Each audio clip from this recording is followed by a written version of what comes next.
we've got happening now. We've got all the beds are now in, and we've got everything laid in now. That's the end of the beds there, the seagrass matting.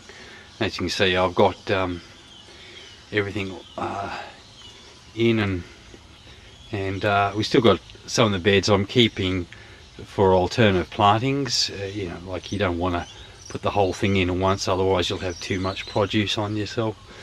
So I've sort of designed it so that we have it on a ongoing scale. But yeah, lots of green leafies. They all seem to be doing pretty damn well at the moment. Just say it's another beautiful Queensland day here. Actually look at my front yard here. As you can see, I don't know if you can catch that up there, but we have a whole heap of coconuts just ready to fall on down. So yep, whenever they come, we coconuts, beautiful. And yeah, so it ended up being reasonably successful. Everything seems to be growing well.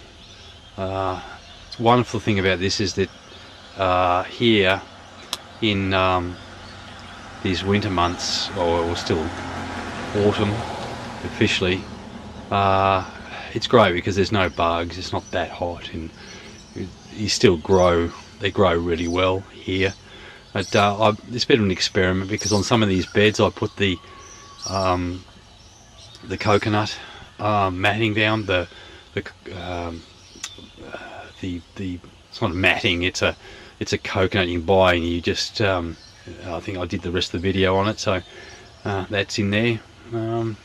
Anyway, yep, there we go. We've what I thought I might do is take you on a quick tour of the yard itself. It's chocolate pudding fruit, black sapote.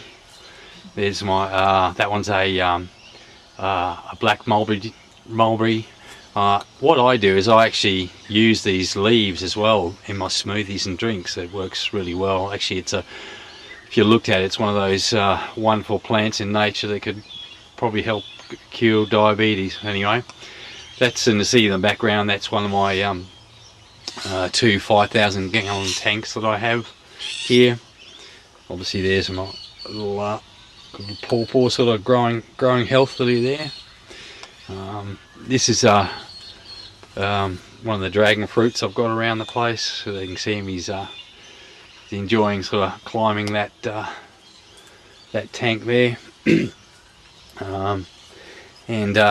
Yeah, out in I've got the bananas growing here. This macadamia tree there. I've got mangoes. Well, unfortunately we don't get really good mangoes here because it's just not the conditions for them down here. We find that you get them very rarely.